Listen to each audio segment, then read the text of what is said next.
Knowledge is remembering. Wisdom you understanding He couldn't and stop using. thinking about the strainer and about the teacher's words. All his life he believed reading was about collecting facts, like filling a bucket. But now he wondered, if reading cleans the mind, what else in life works the same way? He wanted answers, so he walked to the small wooden house where his teacher lived. The old man was sweeping leaves outside, peaceful as always. The student bowed and said, "Master, yesterday you taught me the purpose of reading, but I feel like there's more, something deeper. Can you teach me the rest of the lesson?" The teacher smiled, leaned on his broom, and said, "Then walk with me."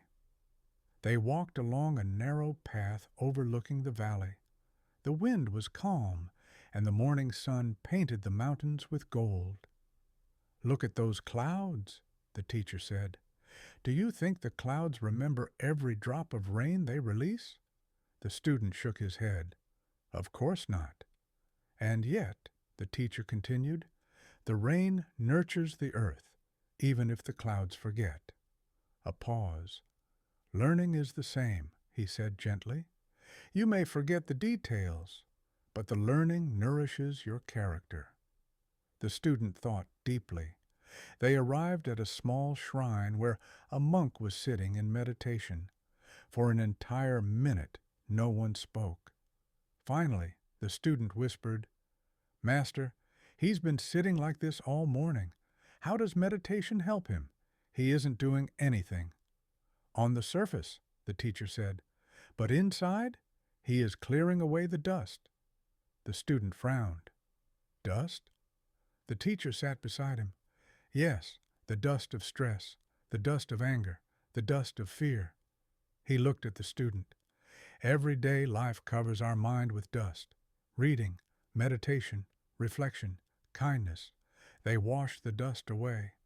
The student nodded slowly. "So reading is like meditation?" he asked. "Exactly.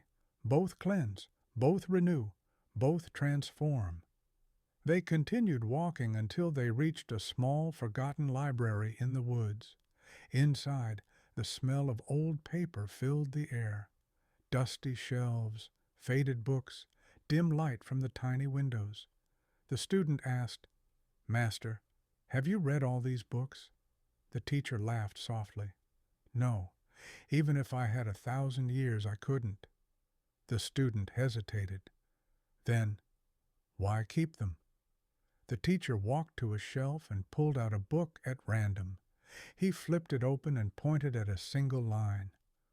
"One sentence," he said, "has the power to change a whole life." He placed the book back. "You don't read to remember everything. You read because somewhere, hidden among the words, you will find a sentence that stays with you forever." The student felt a warmth in his chest, like something awakening. They returned to the same river from yesterday. The strainer still lay on the ground, now clean and shining in the sunlight. The teacher picked it up and handed it to the student. "Yesterday," the teacher said, "you learned how the mind is cleansed. Today, you will learn how to keep it clean." The student looked puzzled. "How?" The teacher walked into the shallow water, letting the river flow over his hands. "By not letting the world fill you with dirt again," the teacher answered. He listed them slowly. "Anger is dirt. Jealousy is dirt. Pride is dirt. Empty gossip is dirt. Mindless entertainment is dirt. Overthinking is dirt. Fear of others' opinions is dirt." The student swallowed. He knew he carried many of those inside him. The teacher continued, "And what cleans the dirt?" He raised one finger. "Good words." Another finger. "Good books." Another. "Good thoughts." Another. "Good people." And finally, good actions. All of these wash the mind. The student stared at the flowing water, thinking. "Master," he said softly, "I think I understand. Reading doesn't just clean the mind. Life requires constant cleaning. The teacher smiled. Exactly. The world pushes dirt in, and wisdom washes it out. He pointed at the strainer.